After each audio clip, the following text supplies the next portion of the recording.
this recording will be made available on our website very shortly, actually. Please feel free to put your comments in the chat, and we'll address all of them. There'll also be a time at the end for questions and answers. So we really do want to hear from you. So please feel free to ask your questions. Again, I am Martha Sapp. I'm the Director of Green Acres, and on behalf of our Assistant Commissioner, Elizabeth Dragon, she wishes she could be here, but we're all getting ready for the League of Municipalities conference tomorrow. So if any of you will be at the League over the next couple of days, the DEP will have a table, actually it's a whole set of several tables. I'll be there too. If you have questions about Green Acres, please feel free to stop by. But Green Acres is now part of a group called Community Investment and Economic Revitalization. And we have the Historic Preservation Office, the Office of Natural Resource Restoration, a couple other groups, the Community Collaborative Initiative, some of you may have heard of. So we're all under this one umbrella group, all here to help you. So the rest of our team, the presentation will be given today by Cecile Murphy, who is our Chief of Local and Nonprofit Assistance. And behind the scenes, advancing every slide, is Amy Samaski on our park development team. So with that, I will turn it over. Actually, I just want to say that I mentioned this morning, we had a session like this morning for our acquisition projects. So we're very happy to see so many people here, even people who are back because they want to hear about our park development. We have some new and exciting news for in store to get more recreation out there for the public. And we also will have a question and answer kind of drop-in open house on December 13th and January 17th. So as you're preparing your applications, you can wait till those days, but what we really want to impress upon you is that we are here to answer your questions. From today onward, anytime you have a question as you're trying to think about whether we should even apply, what should we apply for, how do we do this thing, please reach out. Cecile will give you information about how to reach out to the right person in your area, but that's what we're here for, and it really will help you and us if we can have conversations early and often. So with that, I will turn it over to Cecile. Hi, everybody. Thank you for coming today. It's a great turnout. Really happy to see everybody. As Martha mentioned, my name is Cecile Murphy, and I'm going to talk you through today's presentation. I'm going to talk about, first I'm going to give an overview of the different projects. This morning we talked about acquisition, and so if you missed it, you can always look at the recording when it gets posted to our website later this week.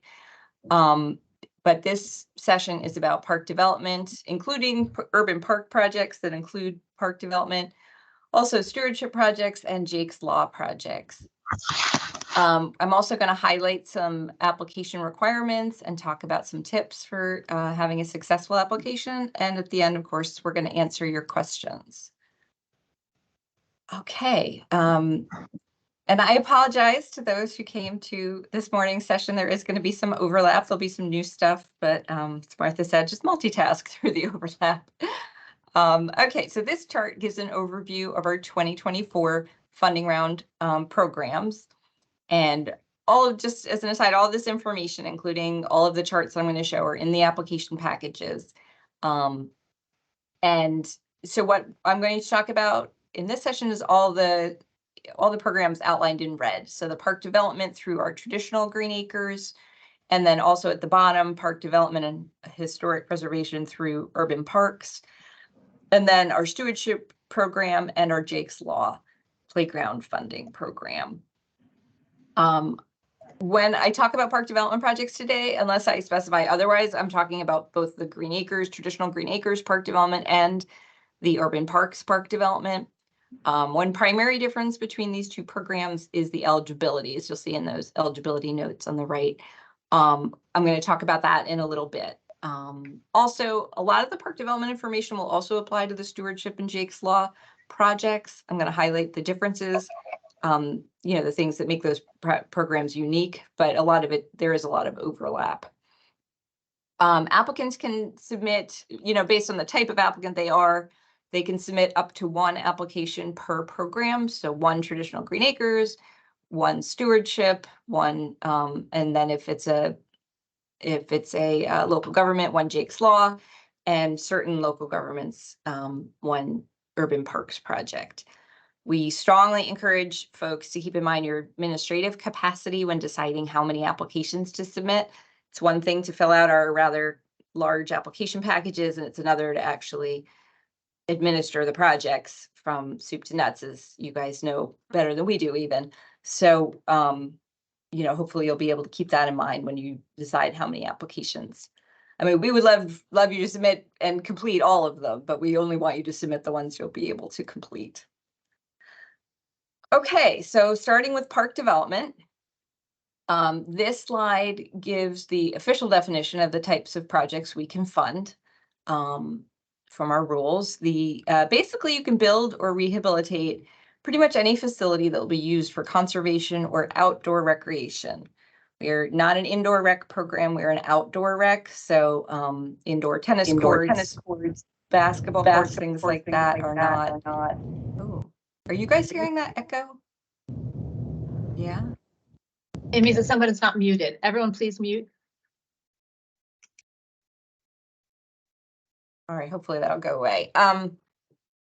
Okay, so indoor rec is not eligible for our funding, but pretty much any outdoor rec is. So athletic complexes, passive parks, waterfront parks, trails, anything you can think of that's outdoor recreation.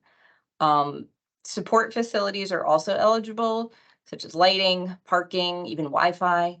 But I will note that while a project can include support facilities, if you're gonna have a project that ranks high enough to be successful, the primary focus needs to be recreation facilities themselves. All right, some more notes about eligible projects. DEP in general and Green Acres in particular really supports the Brownfields to Greenfields initiative, which encourages redevelopment of contaminated sites into parkland.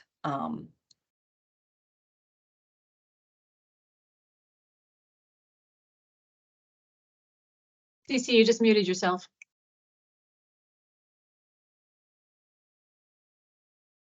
I don't know how I did that. Okay, having a little difficulties this morning, or this afternoon, I should say. Okay, I was talking about the brownfields to greenfields as something we support, redeveloping contaminated sites into parkland. We can pay for investigation, site investigation, soil testing, all of that, but we can't pay for remediation. There is some links in the application for that type of funding. We will also hold funding as long as remediation is moving forward, because we really want to participate in projects like this and see these sites cleaned up and turned into parks. We've had some really exciting examples of that throughout the state, and we'd like to have more. Our funding can also be used for structures, but they have to be in support of outdoor recreation. And some examples are restrooms, maintenance sheds, concession stands, things like that. All of our projects have to be ADA compliant. We actually encourage you to go above and beyond the ADA so that parks are completely inclusive to all New Jerseyans. Dipping back into the structures, I just wanted to say that if any structures are historic, that we do require close coordination with our state historic preservation office, which is within DEP as well. Back to the ADA, sorry, I'm going back and forth. In the application and the helpful links in the back, there's a lot of really good information about inclusivity in parks, everything from trails to large parks. And that gives you a lot of information and links to people who can give you more information about how to make your park as inclusive as possible. Site suitability is also really important when you're looking at where you're going to build and what you're going to build. You have to identify, as part of the application process, all required permits before applying. And it's important to assess whether your plans are really compatible with the applicable regulations. Just as a cautionary tale, I had one project. It took 7 years to get the right permits for that project. And the project had to be completely redesigned. So, it had maybe a third of what they thought it was going to have in it. So, that's a good thing to really flesh out and get all the details from. right at the beginning of the process. Okay, some of the things that we don't fund indoor rec, as I mentioned. We don't fund school sports facilities. We don't fund community centers. Okay, so just a few more notes about eligible projects. Last round, we eliminated multi-park projects. Those were projects that had improvements to more than one park. So now our applications are limited to one park location. That was for a couple of reasons. First, we really found that they weren't necessary. Virtually every multi-park project we had approved did not build more than one park during the project period. And also we found that it skewed the ranking because applicants get points for the parks that they apply for, and then they weren't building all of them. So that wasn't particularly fair. Phasing larger projects also is kind of along the same lines. We encourage applicants to not apply for projects that you will need additional funding to complete. So if you, we'll go over in a little bit what the estimated awards will be. And if you take a look at that and you know how much funding you have available from other sources, that's the size project you should be submitting. We love, parks for really big athletic facilities, but don't submit an application for a $6 million project unless you have, $5 million of your own money to complete it. Instead, phase it, pick one part of it and submit the application for that one part. And that way you can be fully funded and that part can get completed in a timely fashion. And then next funding round, apply for a different part of the park. And your plans can that way sort of chip away at your plans instead of having kind of a pie in the sky application that can't happen because we just don't award $6 million to one applicant, even though we wish we had that much money. And just as a note, when you're doing your application, just all the application information, the project description, the narrative, the concept plan should only apply to that phase that you're applying for. So not the entire dream, just the one bit.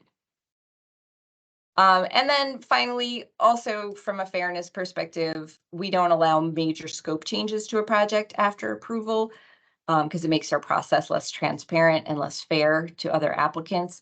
So don't apply for something thinking, okay, well, you know what, we can judge it later. We can change it later. I think this is what we're gonna do. A minor scope change, if you want to do 4 tennis courts instead of 3, fine. But nothing that really changes the nature of the park. If I could jump in for a second. Yes. The slide before this said that we don't fund school sports facilities.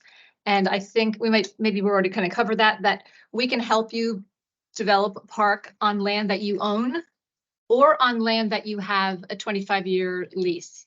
And in some cases, a town will lease land from the Board of Education. And it gets really tricky. It's allowable and we can work with you on it. It gets really tricky because boards of education feel very strongly about controlling access to their properties. And when we fund a property that's Board of Ed owned, it has to be a park basically outside of school hours, open to the public, and it can't be restricted. We certainly understand during school hours and things, but there's been some friction in certain projects. It's possible, but everyone needs to go into it eyes wide open about what our understanding is, that it can't just be it's not a school property, it's not a school facility, it's a park when it's not used by the students. I wanted to put that out there. Okay, and like Martha said, those are very complicated projects. So if you're thinking of that, even in the slightest, definitely reach out as soon as possible to your contact person. And I'll go over that later in the slideshow to how to find the right Green Acres project manager. All right, for our nonprofit applicants, I just wanted to go over some additional considerations. We have a location requirement for nonprofit applications. The project itself must be located in a highly populated, densely populated, or urban aid municipality, or in a densely populated county. And there are lists of those types of municipalities in the back of the application. The other option is you could draw 75% of your users from those areas.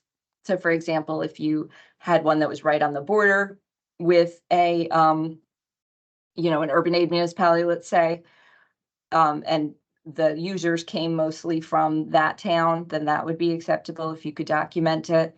Or we had one that actually bused kids to a summer camp far away, but all the kids that came to the camp were from those areas. The other difference with nonprofit applications is we require a form called the Nonprofit Eligibility Certification. There are a series of attachments to that form that are required. A couple of them are printouts that show compliance. One of them is the IRS's website showing that you're a qualified tax exempt organization. And the other is that the organization is compliant with the New Jersey Charitable Registration and Investigation Act. Now, I just want to say that those, it's very important that those web pages document that you are in compliance, your organization. And the CRIA website, the state website, can be a little bit delayed in their updates. So if you know that your organization is compliant and it's showing up as non-compliant, the application gives you instructions for how to reach out to the Division of Consumer Affairs to get that rectified. But my advice is to do this early, to fill that form out and get that information sorted out early so that you can resolve any problems in plenty of time for the application deadline. There are detailed guides in the application for how to access those websites and find the information you need. And finally, for the nonprofits, we're using public money, and as such, all of our funded projects have to adhere to public contracting requirements. This includes the local public contracts law and prevailing wage. So those are things that we can guide you a little bit, but we are not experts on either of those. So you will kind of have to rely on your attorney, or if you have a partner in the project, a municipal or county partner, they can sometimes guide you. But that's just a heads up that you guys, that's a thing that you'll have to adhere to as part of our projects. Okay, I wanted to, okay. Sorry, I just looked at the chat to see if there's anything going on, but looks like there are several things going on, but I think we can hold them. Okay. But some of them we want to be very clear about the number of applications. Okay. All right. Okay, so I wanted to highlight additional requirements for park development projects that include synthetic turf fields. This is a very hot topic, and we follow it very closely because, we're a public entity that funds these facilities. And we want to make sure that we're doing the right thing. So we periodically reevaluate the safety and the environmental impact of these fields. And as additional information becomes available on the benefits and the risks, we ask our DEP Division of Science and Research to review the results. That division is a bunch of really smart scientists that look at all of the research results, and then they guide us. And based on their findings, we're going to continue funding synthetic turf fields this round. But we do require applicants to conduct due diligence. Basically, there's a lot of information about synthetic turfs and fields. There's a lot of considerations, and we just want to make sure that all of our applicants are taking everything into consideration, presenting it to their community, and making the choice that's best for their community. So some of the things that we look at are here, we ask our applicants to look at are here on the slide: the drainage, the materials, the heat impacts, exposure risks, and also budgeting, the anticipated life of the field and replacement costs. Particularly since our funding, we fund new facilities. We refund a particular facility only after 20 years has gone by, unless there's a compelling reason to fund it earlier. So, and the fact that your warranty ran out after 8 years is not a compelling reason. So that's something that everyone needs to take into account with these fields. We also ask you to address the alternative. Why? Why do you need to do a synthetic turf field? And why is a natural field not going to do the job? And again, we are not on one side or the other. We just want to make sure that you are considering everything that needs to be considered, communicating with the public, and making that decision. So all of this information that you're gathering will have to be presented at the public hearing, and including the discussion about synthetic versus natural. And that way everyone is informed. Probably, this can be a very controversial topic, and we just want to make sure that the controversy can be avoided through having a very participatory discussion about the choice. Okay. Another hot topic is tree removals. Starting last round, we really honed in on tree removal as an issue in our projects. I mean, we're always concerned about it, but we just got a lot more detailed. And that is important in part because we want to support the state's climate resilience efforts. Trees are really important for carbon sequestration, and we don't want to be doing that with some DEP money and then having other DEP money going to chopping down forests. So we're, it's definitely something we're looking at very closely. We've also received an increasing number of expressions of public concern about tree removal in Green Acres projects, and we want to make sure that the public is involved and aware of any tree removal that's going to happen as part of the project. So as part of the focus, we're asking applicants to provide detailed information in their application, and also to follow any municipal tree ordinances, even if they're not applicable to the project. We're asking you to follow them. And we're not saying that you can't remove trees, but public engagement is important, and the project may not be a good fit for our funding if, significant tree removal is part of it.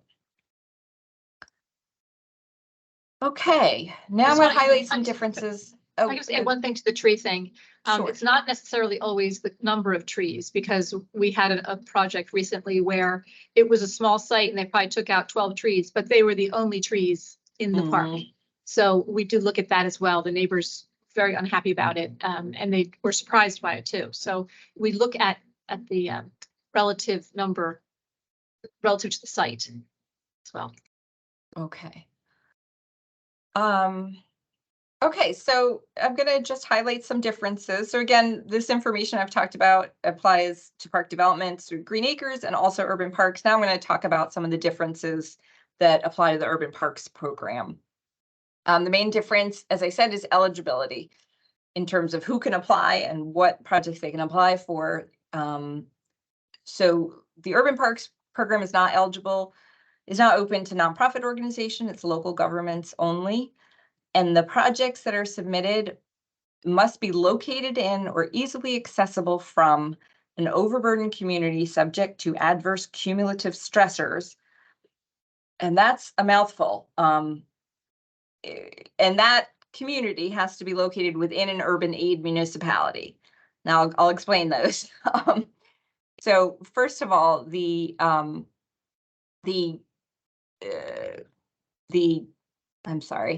ACS OBCs, those overburdened communities subject to adverse cumulative stressors, are census blocks that have experienced a greater than average burden of environmental and public health stressors. So these are things like sources of air pollution, contaminated sites, solid waste facilities, a lot of NIMBY stuff that other people didn't want in their community got dumped in some of these areas. And so we're trying to, as a department and then also as a program, focus some of our funding on, creating public environmental good in those areas. If that looks kind of familiar, it's because we called them in the last round, we called them adversely stressed overburdened communities. It's the same thing, they just have a new name. And that name came from the EJ office. So it's their official name now. We kind of made one up for the last round. So the urban parks projects, that has to be located within one of those census blocks within an urban aid municipality. So this is an environmental justice focus that's trying to get to the hardest hit areas, the areas that were most impacted, where there are the most people that were hit the hardest with by these environmental negatives. And there's a list of, there's 59 urban aid municipalities that have a ACS OBC within them, and there's a list in the urban parks application of those municipalities. The urban parks money is 100% grant funding, so that's also a big difference. The applications can be rolled over if you have an urban parks application that is unsuccessful or underfunded. You can, when you apply, then you could say, you know what, I want it to go to both programs. And that way, if it is unsuccessful or underfunded, it gets rolled over to Green Acres. The Green Acres pot then can give that project some either additional money or some money if it's unsuccessful through urban parks.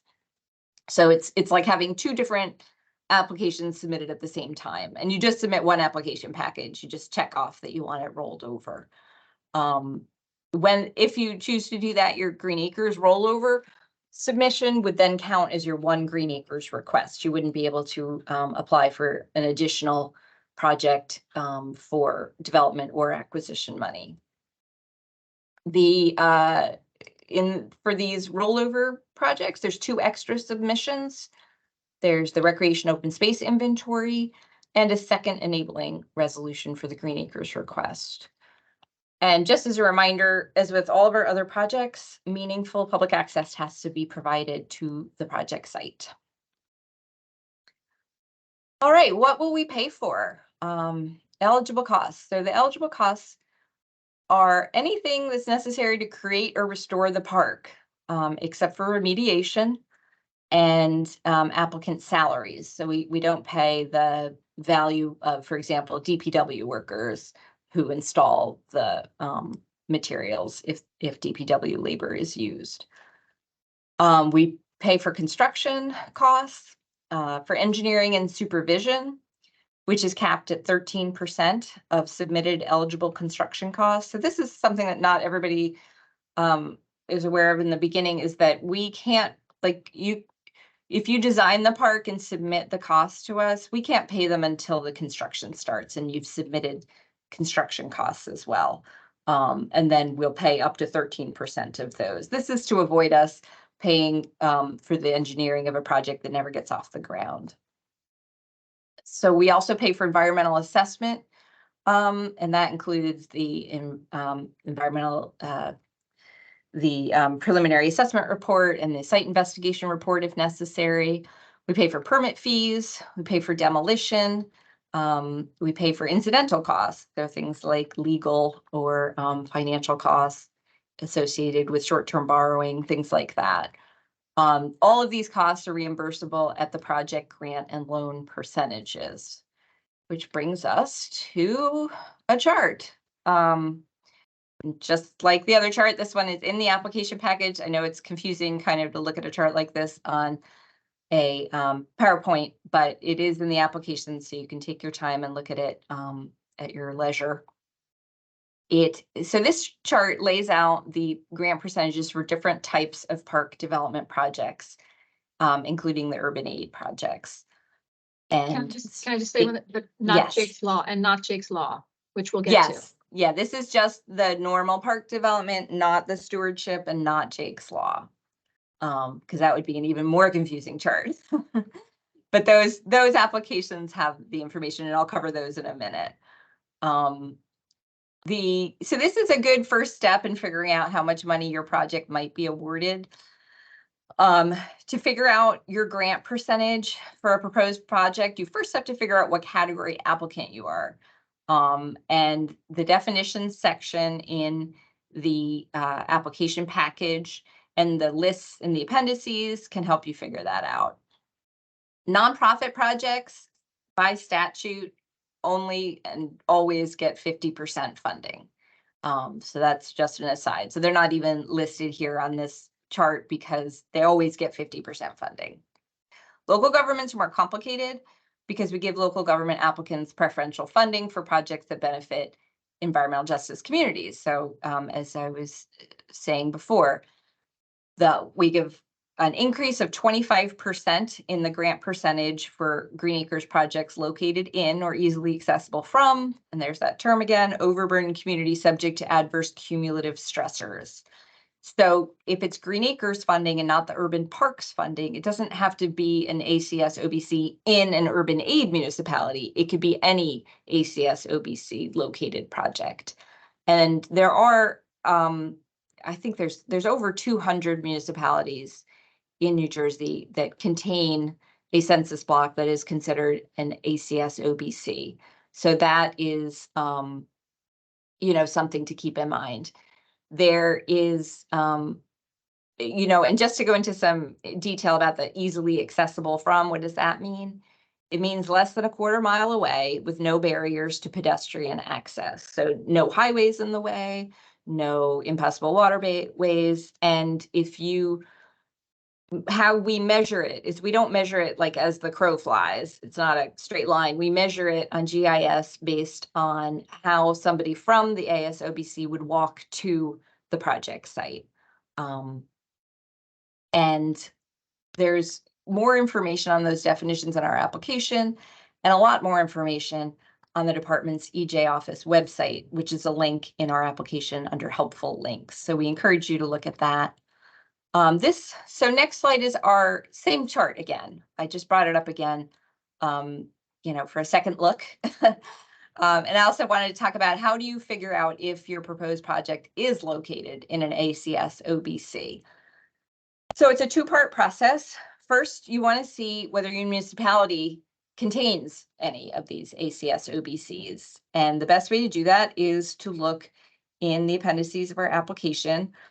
We have a list in the back of every municipality that contains an ACS OBC. I just want to point out that that list has changed from last year. The Environmental Justice Office updates the list, and they did an update recently. And so there were some additions, some towns that got put on, and some removals, some towns that came off. So definitely check that for any updates to see, you know, whether your status have changed. The second step is, you know, once you go to that list and you see, okay, good, the municipality that contains my site, it's on that list. So good. That doesn't mean that your project is automatically an ACS OBC project. Your second part of the process is you need to look up the particular location of your project and see if it is in one of those census blocks, or like I said, easily accessible from. So there are detailed instructions in the appendices, really like screenshots, really difficult to mess up. And I say that as someone who's not technologically very savvy. So we tried to just make it really easy to follow. And that way you can figure out where your project is in relationship to the ASOBC or ESOBCs that are in your municipality. As an addition to grants, we also you can also apply for loan funding to meet the match requirement. Our loans are provided, they're 20 years, the 20-year term at 2% interest. Except for urban aid projects, if it's a project in an urban aid municipality, it qualifies for 0% interest funding.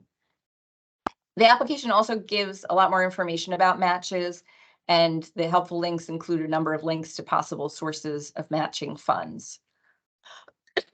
Excuse me. Okay, funding round caps. Funding percentages, all that chart that I just went over may not tell the whole story of how much money you'll actually receive, you know, because you can figure out that your project, you know, you're eligible for a 75% grant, let's just say. But if it's a really expensive project, you may actually receive less than you're eligible for. Because we have a lot of demand on our funding, which exceeds supply most of the time. And so we cap our awards to try and spread the money around a little bit. For Green Acres projects or for urban parks projects, the cap is $500,000, period, end of sentence. So if a project gets money through the urban parks program, it will be funded at $500,000 or whatever the request was if it was less than $500,000. For Green Acres project, it's a little more complicated. It's based on the applicant type. And I'll show you a chart in a second about that.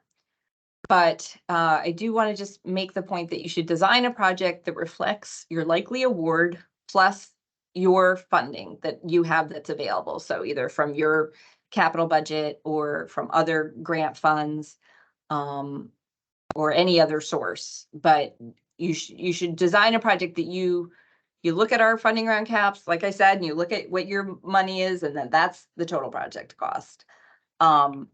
Please do not apply for a project that will require funding from a subsequent Green Acres round to proceed. And that's because we're really tightening up our timeframes on our projects. We used to, let applicants sort of stretch out the projects. Now we're really tightening that up for a number of reasons. And so waiting for another round just to get enough money to start is not an option. Okay, so this is the chart that gives, this shows the caps from the last 3 funding rounds. That's the range on the right-hand side.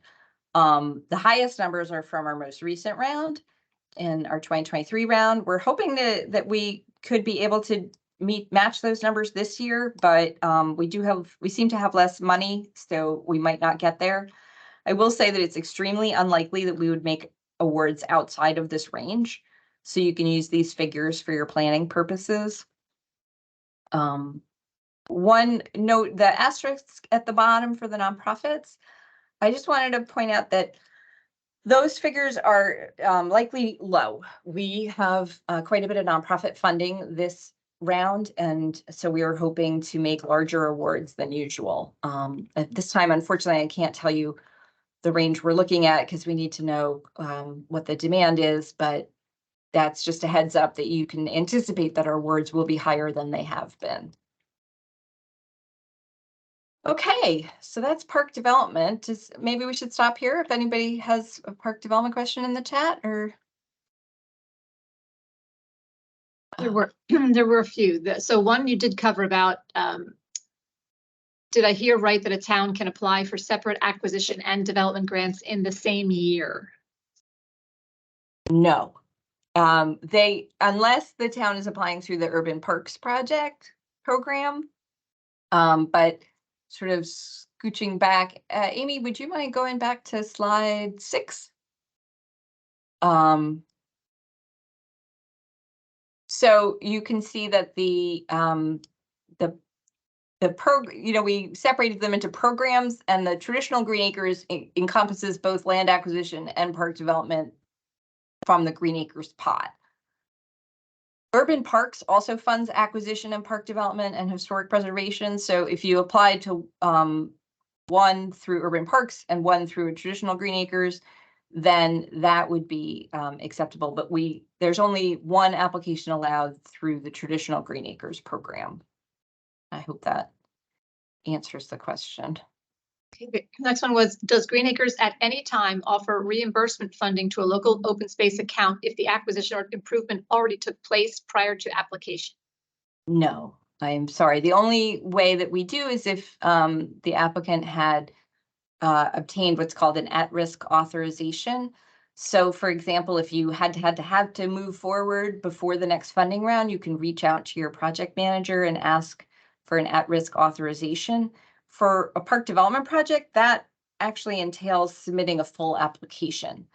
So you actually would have still applied. We just don't have a funding round open. And so that application would be put into the next funding round if you got that at-risk authorization from us. But without the at-risk authorization, it's not eligible. Okay. If we want to demolish a building, but lead paint, for example, needs to be remediated, does Urban Parks pay for that remediation? I mean, we pay for demolition, but the remediation of lead paint sounds more like a site remediation issue. I think we'd have to look into. Yeah, just when we have asbestos, sometimes we consider that to be part of the demo as well. So yeah, it could be that we want you to work with site remediation, but that it would be eligible as part of the demo, like we would if it was asbestos. Right. Okay. But if you have that issue, please talk to us. Talk to your project manager in advance just to make sure. Excuse me. Where can we find the project grant percentages chart outside of this presentation? All of the charts that I'm going through, and indeed all the information I'm saying, is not original. It is all in the application package, which I think those of you who may have looked at it probably believe, because they're large, the application packages. We tried to make them easy to navigate. If you go to the table of contents, you can just click on the line that you want to read, and then you can go back up to it and click on the next one if you want to go somewhere else in the application. But yeah, all of the charts and the information are all in the application packages, and those are available on our website under forms and applications. So to clarify, if we are a rural municipality, we are essentially eligible for nothing other than low interest loans. Our standard municipalities, which a lot of rural municipalities do qualify as standard, are eligible for low interest loans unless you were applying for a project that is located within an ACS OBC. So those EJ areas are located, as I mentioned, all over the state. They aren't just located in the urban areas. They are really, it's a question of where were some of these facilities placed, and some of them were placed in rural areas that had not a lot of residents and needed jobs or for whatever reason. So, but it is true that outside of those projects, for if it's a park development, not a stewardship or Jake's Law, the park development projects are just low interest loan unless it's located in ACS OBC. We're looking at maybe tweaking that in the future, but for now, that's the funding policy for this round. Again, that's park development. We will get into Jake's Law, which is a new municipal grant program. So yes. Even rural areas, if it's a completely inclusive playground, you will be eligible for 75% grant, which Cecile will speak to. So that kind of park development is you would be eligible for grant funding. Can a school district apply for a park development grant for an outdoor playground, assuming it is available after school hours? Our park development funding, indeed all of our funding, is the eligible applicants are local governments or qualifying nonprofits. Other governmental divisions like school districts or improvement authorities, things like that, are not eligible applicants. So if the school wanted to do that, you'd have to apply through the, that the municipality would have to submit the application. I will say that we are, there's going to be a form that requires, a fairly rigorous justification as to why we would fund a playground on a school property as opposed to funding it in a park. And a big part of that is just because if it's on a school property, it's not available to the public for many hours of the day. So we want to do that only in areas where it's really, really necessary. Well, I will say that the Department of Community Affairs has a park development program as well, and I believe school boards are eligible under that program. We don't have the details about it, but it is, I forget what it's called, local recreation improvement grants. Yes, and under the Department of Community Affairs, but school boards are available there. And I just want to point out that we're going through the chat questions now, but we still have more presentation about stewardship and Jake's Law. And so we'll go through these, but just know that there's more information. So if that's the case, it seems that boardwalks, if backwards. That is the case, seems backwards. What? I'm sorry? I think it's a comment saying that about our standard municipalities getting no grant money unless it's in an ASOBC. Yeah, and we agree. We don't want to. The taxpayers, the rural communities, I wouldn't say they're forgotten. We do fund quite a few acquisition projects in those areas. In fact, most of our acquisition projects are in areas that are not, urban areas, but we would like to increase the amount of funding available. So that is something we are working towards. We are, and the Jake's Law grant program is a step in that direction because all municipalities would get grant funding. So we do understand, and we are trying to get there. And then for urban aid municipality applicants, is the cap still $500,000? That's for the Urban Parks Parks. program, which is a little bit different. Our Urban Parks program is one program, and then the Green Acres program, which includes different funding ratios for urban aid municipalities, is a different program. The $500,000 cap is for that Urban Parks program, yes. Can funds for any of these grants be used to install watering systems for pollinator/community gardens? Pollinator and community gardens are eligible. They're eligible improvements under the park development program. I don't know whether just a watering system would rank high enough to get funded. You might want to look at, expanding the application to include other improvements, but that would be something you could explore with the project manager and kind of talk through that and get some ideas. Mm-hmm. So yes, it would be eligible, but maybe not rank high enough. That's correct. Okay. What is the threshold for highly populated municipality? It's 30,000 residents. 35,000. Oh, 35? Okay. I think it's 35,000. Thanks, Martha. It's 35,000 total population or 5,000 people per square mile. Right. Okay. And that list again is in the application. We don't have, the next question, we don't have a specific list of ACS OBCs because again, they are census blocks and there's thousands of them in the state. So what we do have is the list of municipalities that contain one. So as I was saying, that's your first step, is to figure out whether your municipality, or if you're a nonprofit, the municipality where you want to do the project is on that list. And then if it is, then I'd go to the mapping to see whether your project is near it. And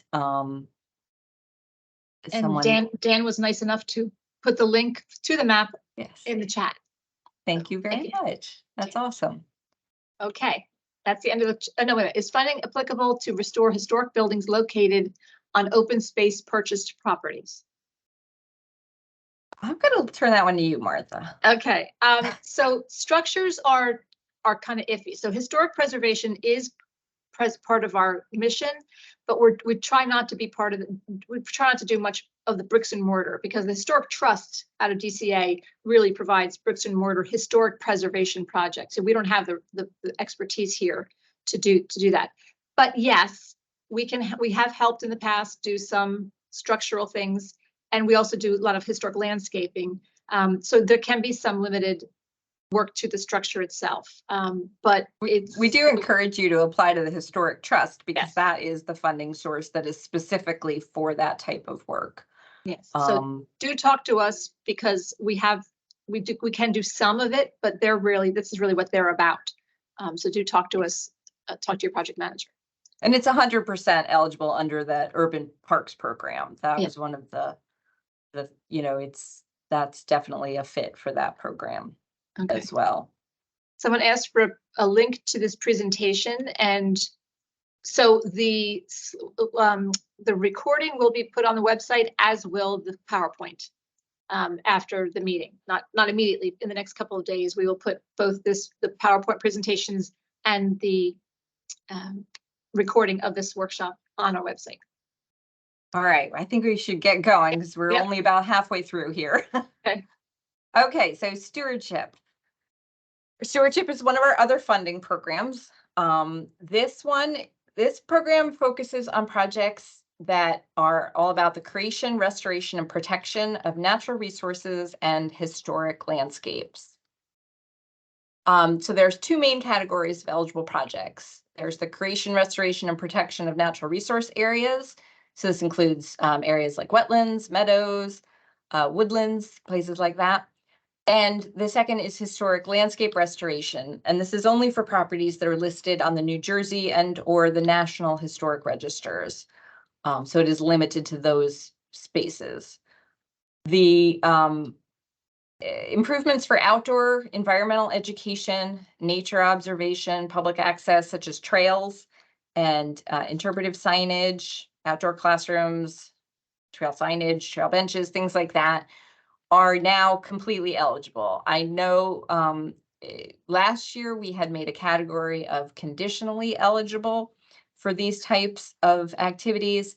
and everyone found it very confusing. So we just sat down and we split that category, and some of it went into the just automatically eligible, and some of it went into the not eligible. So if you have any questions, please let us know. There's a list in the application package, a pretty detailed list, but we have found that there's a lot of confusion about this. So I cannot stress enough that if you are considering a stewardship project, you need to reach out to your Green Acres contact to confirm eligibility for what you want to do and review the funding.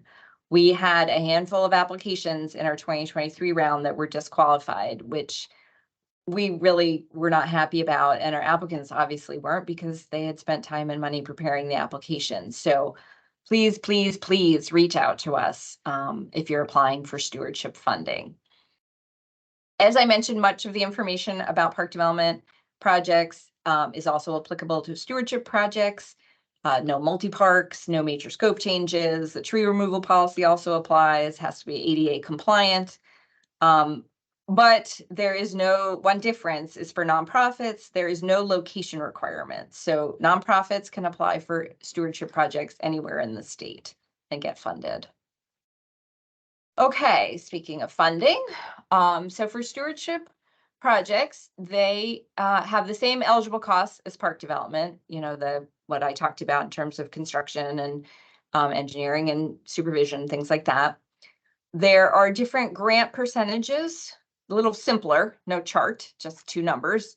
If you're an urban aid municipality, it's 75% grant. Everyone else, it's a 50% grant.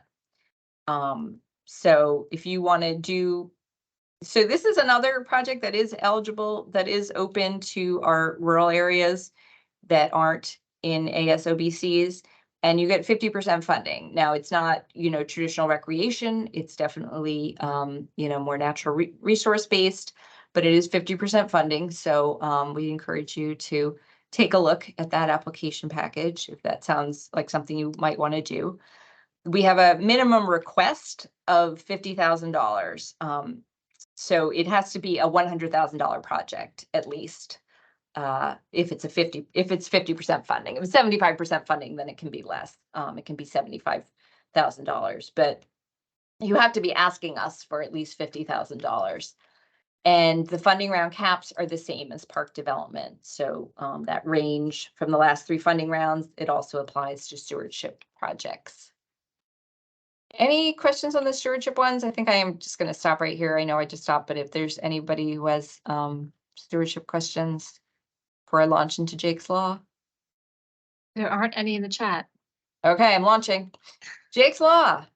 Jake's Law is our pilot program. Someone did just raise their hand. And then put it down again. It went up and down so quickly. Yes. Well, I'm sorry. Can I ask it not in the chat? Sure. Kind of a long question.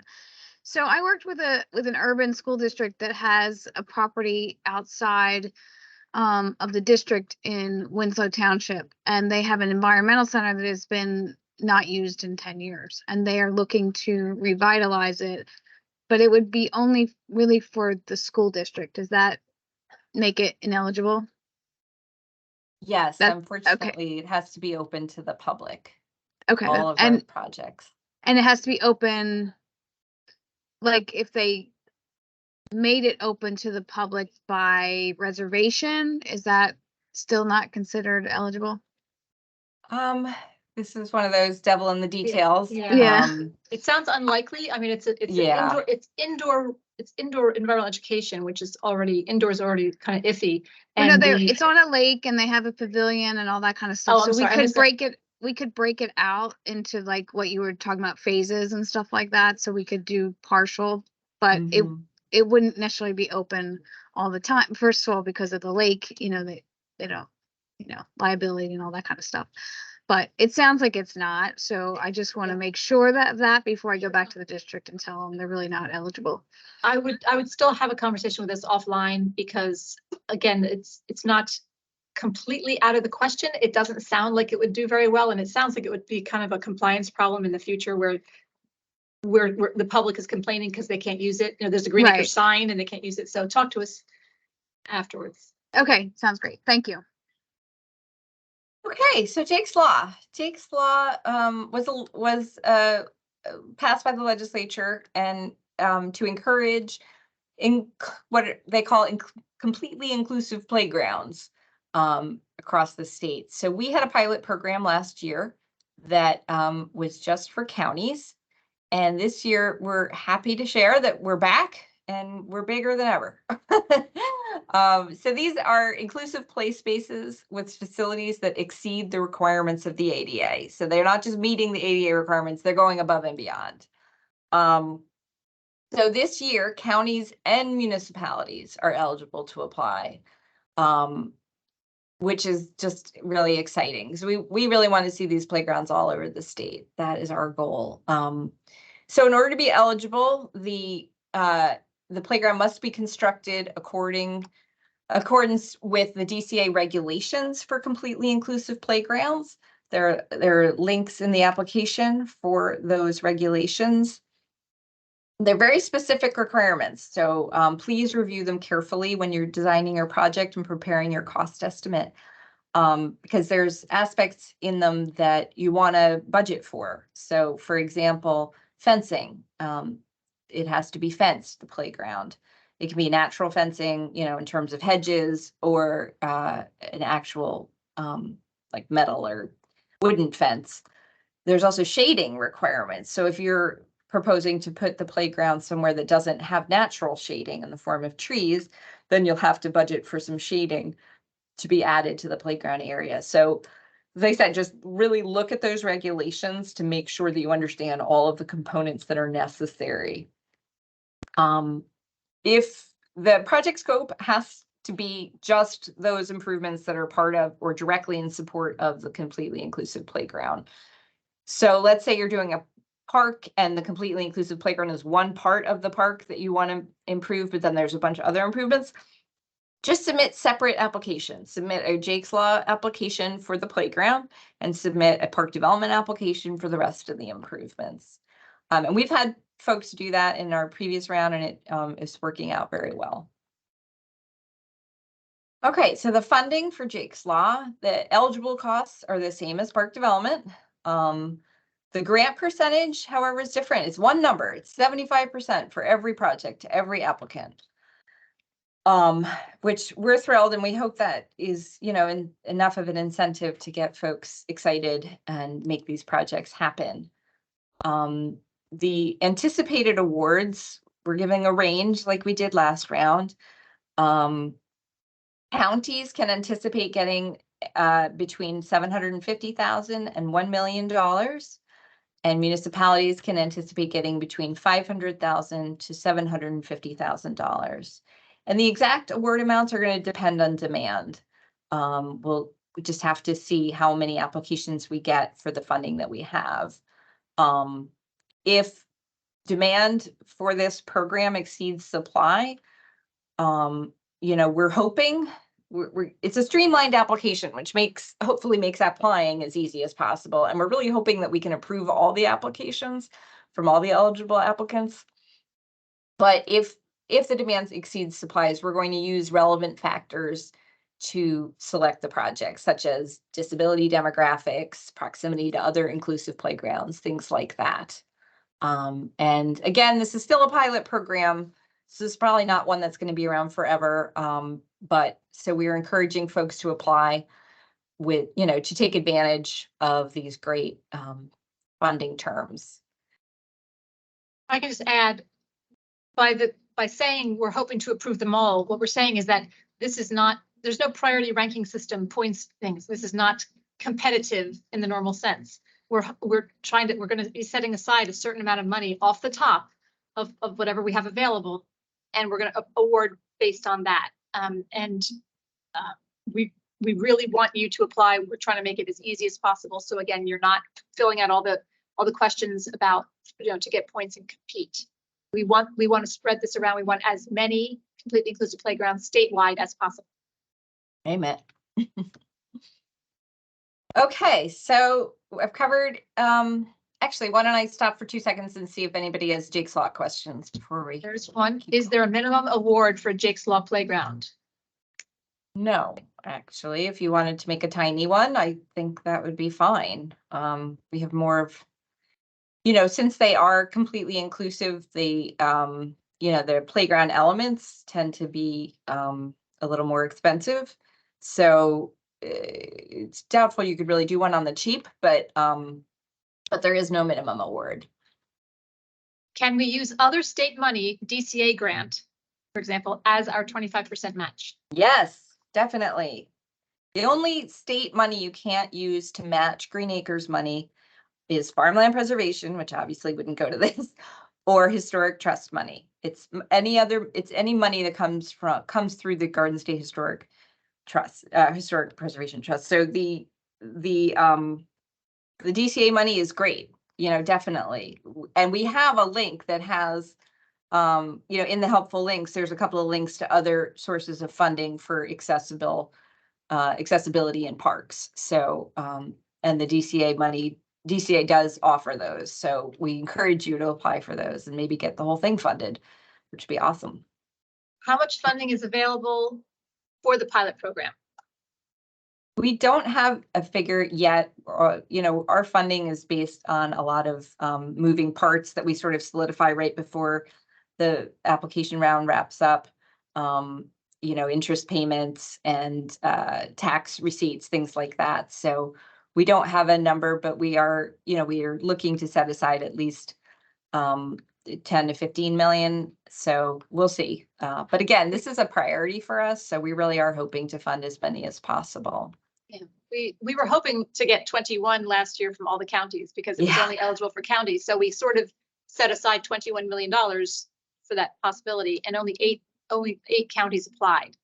So we're really hoping those other 13 counties get with the program. But that's another reason why we were looking to expand it for municipalities, because if the counties have other priorities, that's up to them. But municipalities this is certainly something that is appropriate for you to provide to your residents as well. So we will be setting aside a lot of millions for this. But again, some of it we won't know until we see what the demand is. At the same time, and we can get into this later, if you have an open project with us with old funding, you've probably heard from us already. We're sort of shaking the trees. We're tightening up and canceling or giving you a last chance to spend your old money before the next funding round, or else we're going to cancel it and then award it to people who are ready to do projects. We're talking about stalled old money. Because again, we want to put it out there to the people who are ready to move on their projects. Okay. Is there a caps table?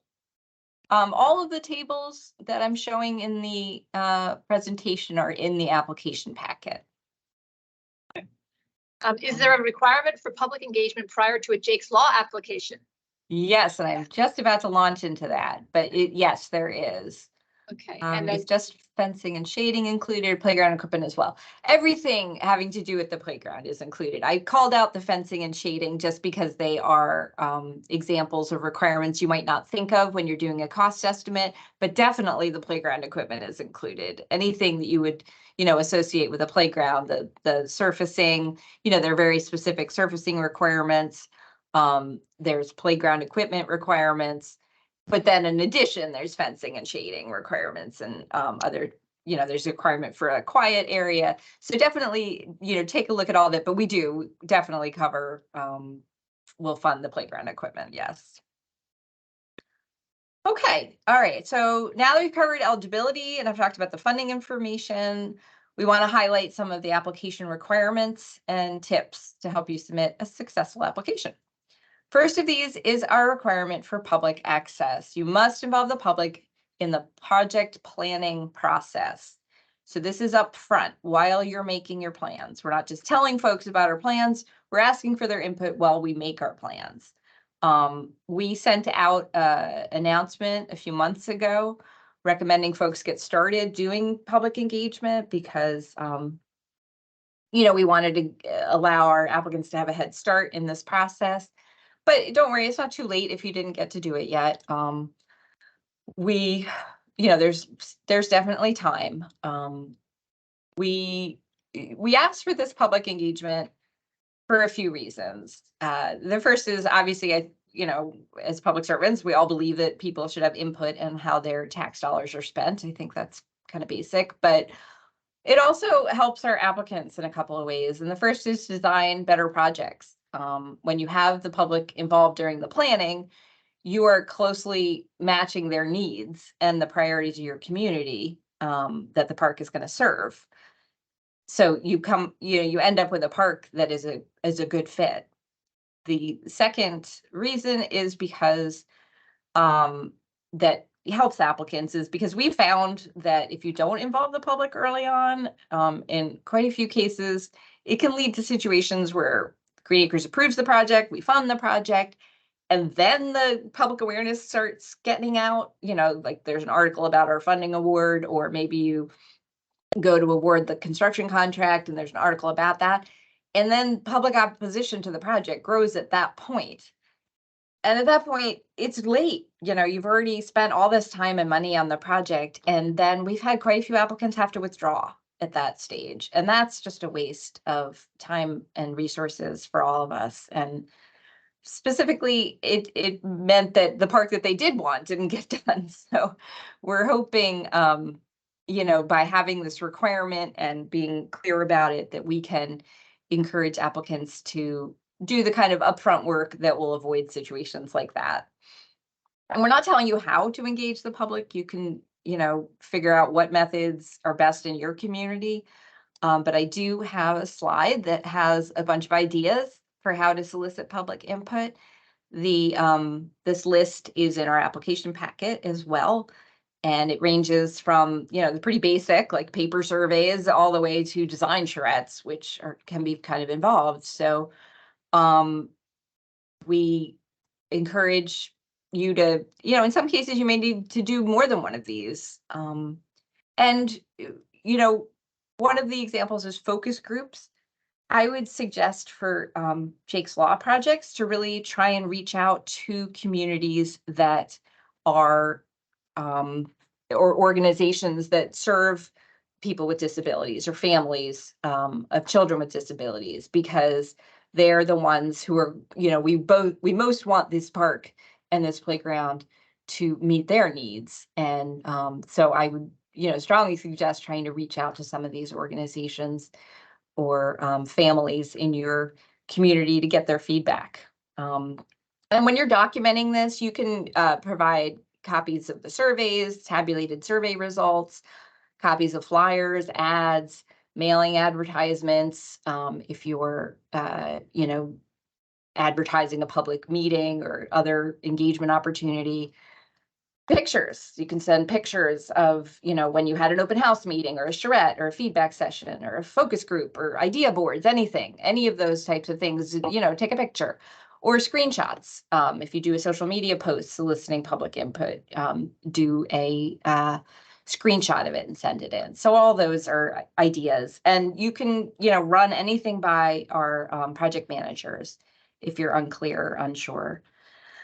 Okay, this is a silly slide, but there was a lot of, we started the public engagement requirement last round, and there was a lot of confusion. And I feel like we weren't as clear as we could have been. So I'm being as clear as possible. I'm giving this its own slide. Doing the public hearing is not the same as doing public engagement. The public hearing is at the end of the process where you're saying, okay, this is our plan. This is what we're applying for, and we're letting you know. Public engagement is at the beginning of the process saying, what do you think we should do? Or we want to do this here. What do you think? Or of these 6 things, what do you think would be the most important to do at this park? So doing the public hearing, which is important, and that is its own requirement, but does not fulfill the public engagement requirement. So hopefully that's as clear as I can get. And my favorite picture, I try to put it in all of my presentations, is engage all the members of the public. And here we have the roller coaster, which is my absolute favorite part. Okay. All right, so on to our next requirement I'm going to highlight, and that is the public hearing. We've had a lot of questions over the years about our public hearing requirements. And so we have tried to be extremely detailed and kind of answer all of those questions in the application package. There's a checklist now for submitting the public hearing that should also answer all your questions. I'm not going to go through all these. This is some of the requirements for the public notice that, that lets people know that there is a public hearing that's coming up.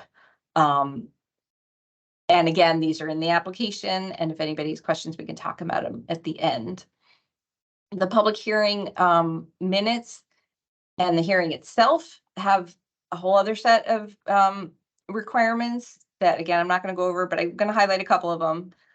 Something we get questions about a lot is, you're saying the public hearing has to be at 6 p.m. or later, but our meetings start at 5.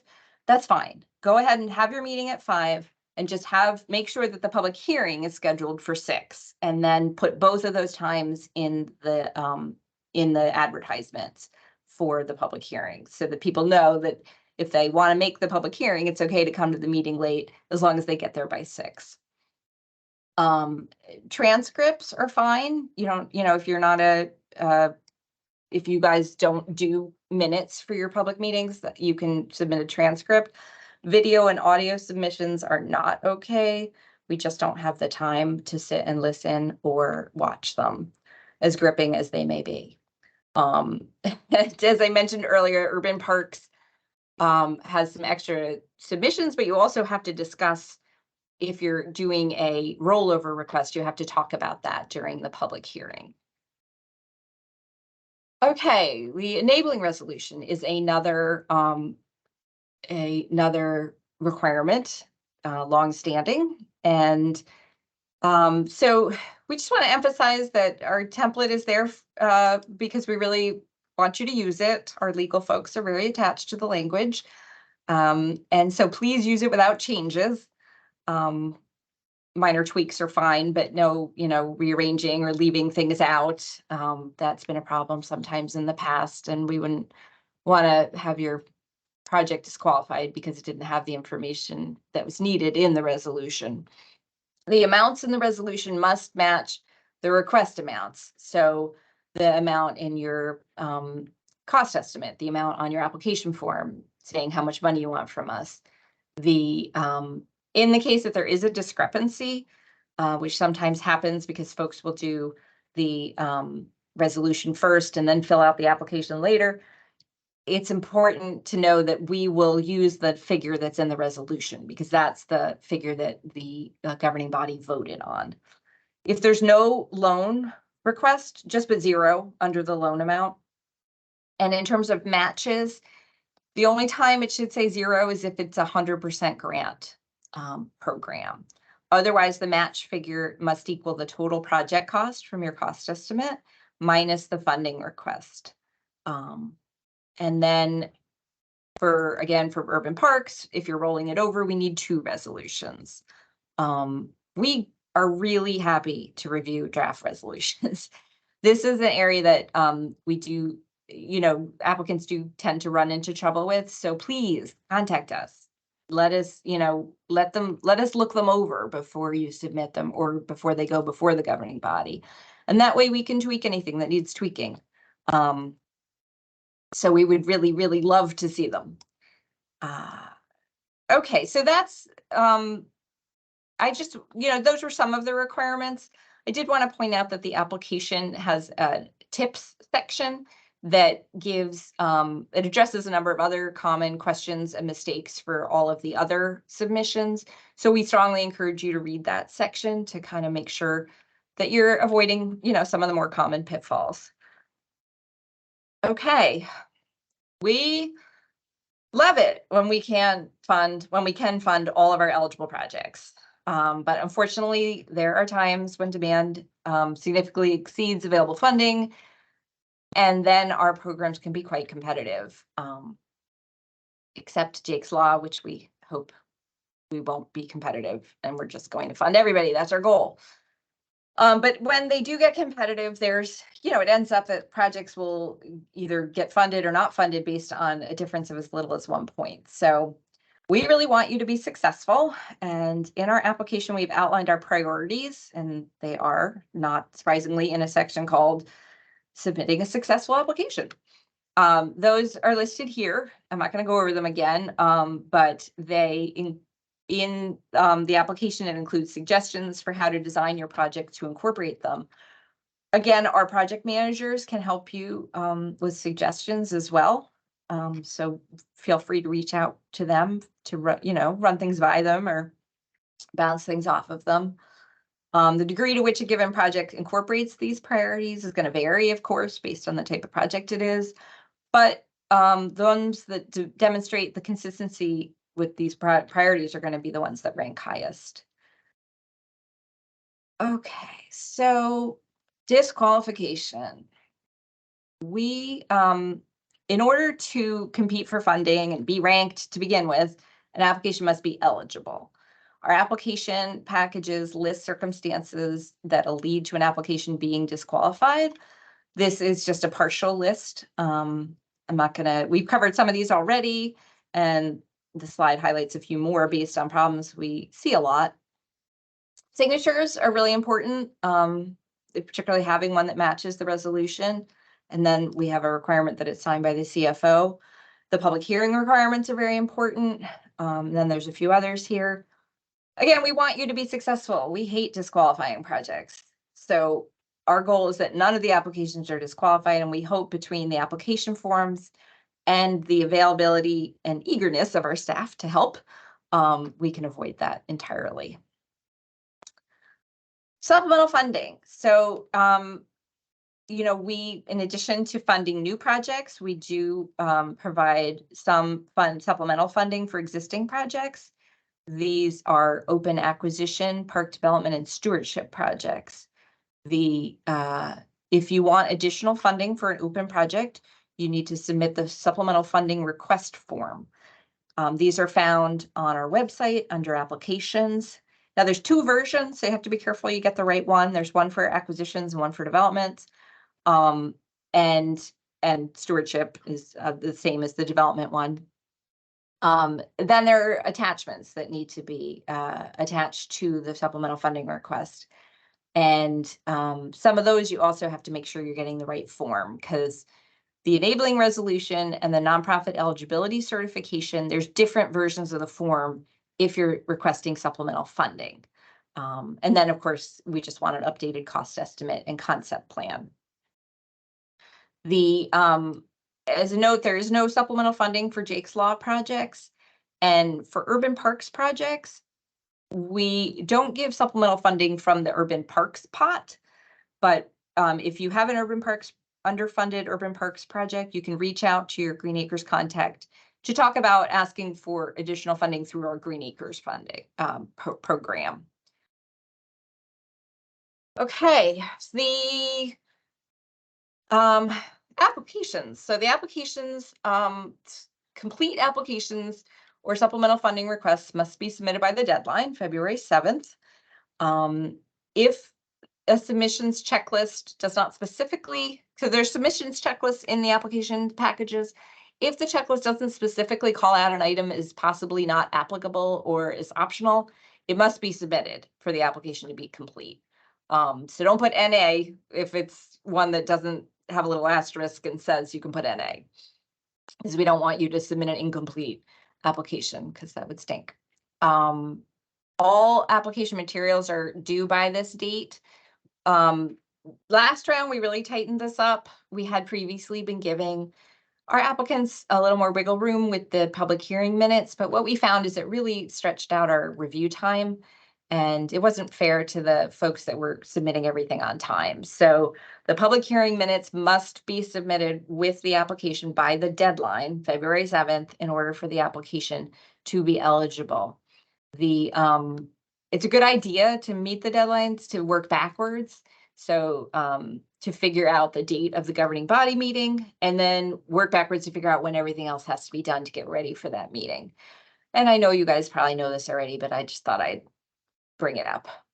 So our goal in having the stricter timelines and the disqualification if the application isn't complete, all of that is an aid of having a shorter application approval timeline. So we did this for the first time last round, and I'm happy to say it was a really big success. We've never reviewed applications so quickly as we did last round. it took less than half the time. So that's our goal again this round, and you guys can help make that happen. Now, Martha, did you want to talk about supplemental funding for, I'm sorry, I forgot about the old money. Well, yes, so we did send letters out and send emails out to applicants that have funding that was approved before 2019, telling them basically that you need to use it or lose it by the next funding round, because we are going to use that funding from stalled projects. We're going to be using it for the next funding round. We also sent out letters to applicants that have 3 or more open projects or serious compliance problems, or both, to let them know that they also have to resolve those by the time the next funding round comes around.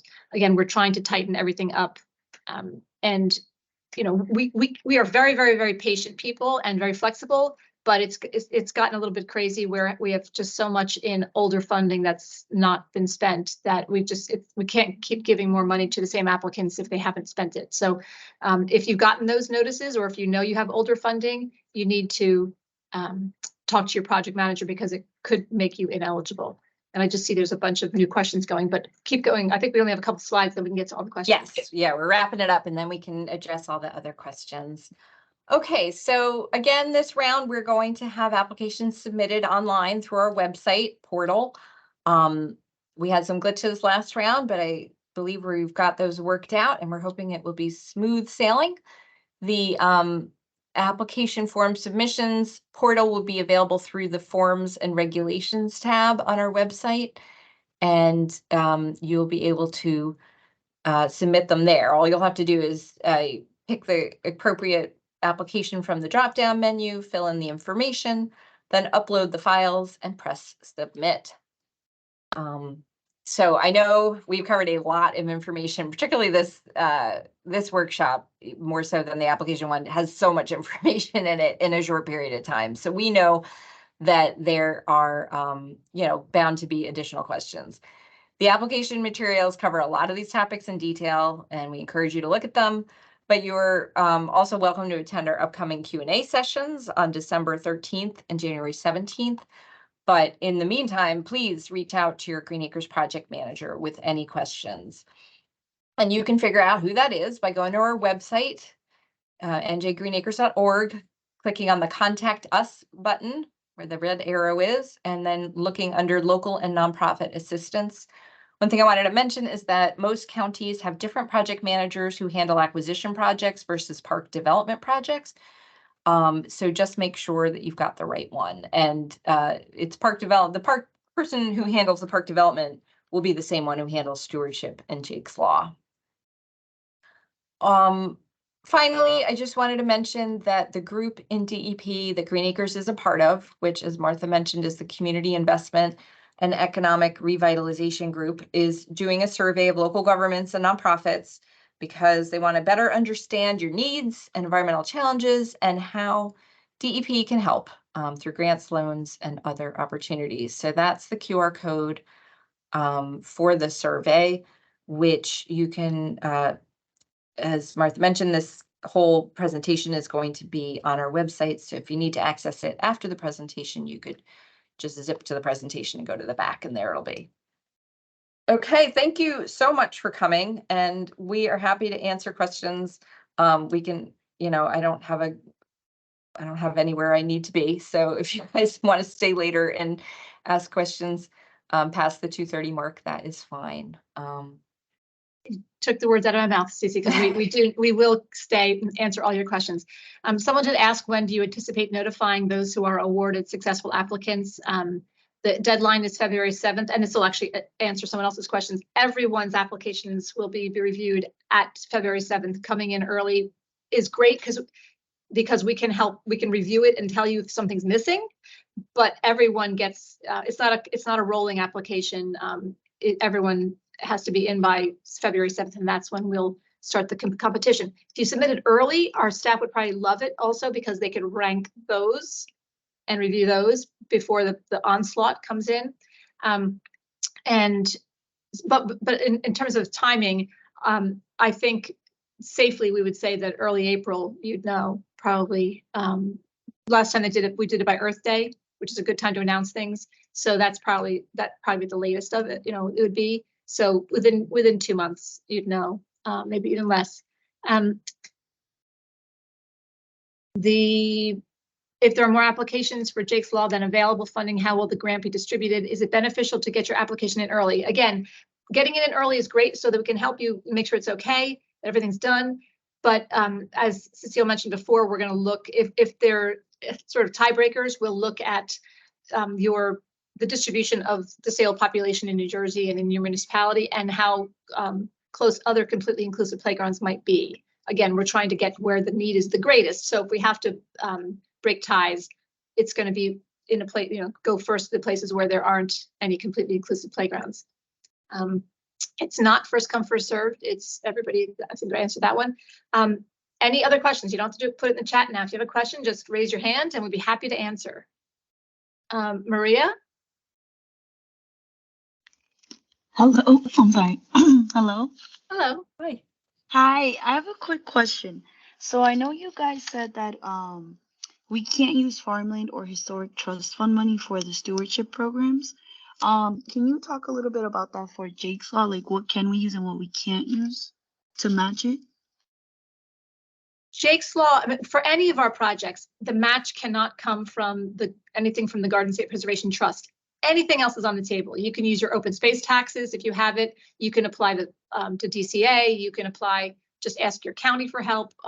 Some counties have their own sort of mini Green Acres programs where they provide grants as well. You can use your capital funding. Anything that isn't from the Garden State Preservation Trust, which is, you wouldn't use farmland preservation money or historic trust money for a playground anyway, so they're not even eligible. So anything, pretty much anything else is private funding, private foundations. I would think that in some cases, there would be private foundations out there that might be willing to help for, helping the disabled population. So I think that it's probably too many options. But again, as Cecile mentioned, there's a list in the application of possible funding sources for you to look at. Thank you so much. Sure. Any other questions?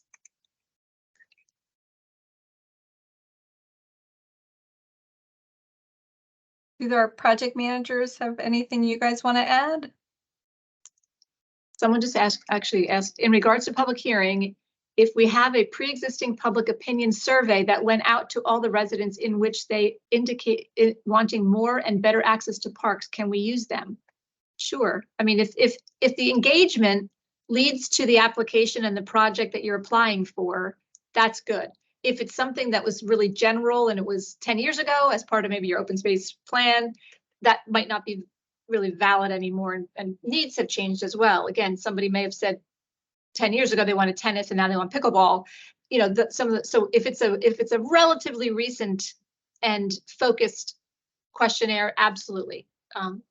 We're not trying to make it harder. And just so you know, this has been an evolution. I mean, the requirements that we're putting out there is because we've learned what makes the public mad. And we're trying to help you as well, because it will backfire on you if you do stealth applications. It always has in the past. So that's why we're making the engagement happen sooner.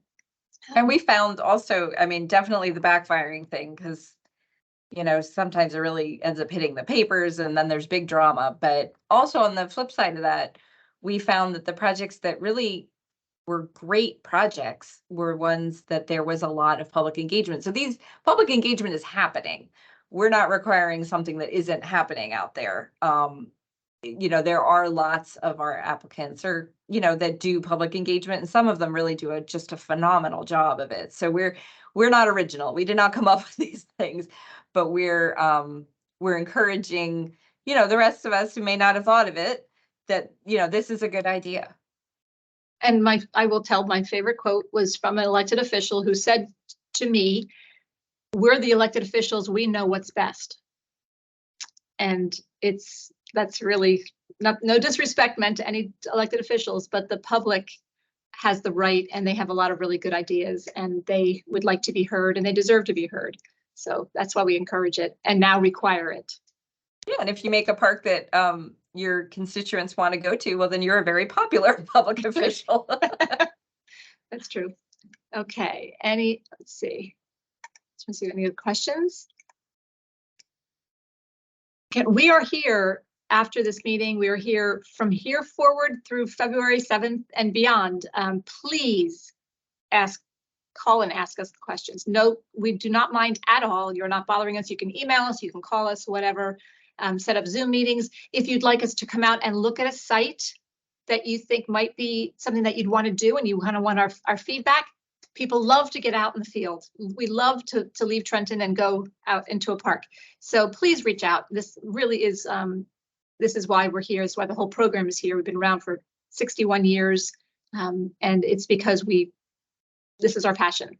So just because the meeting's over doesn't mean that the conversation's over.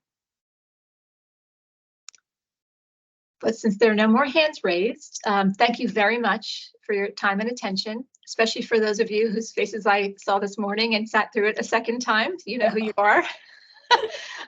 Really appreciate it. And have a great day. Thank you. Bye.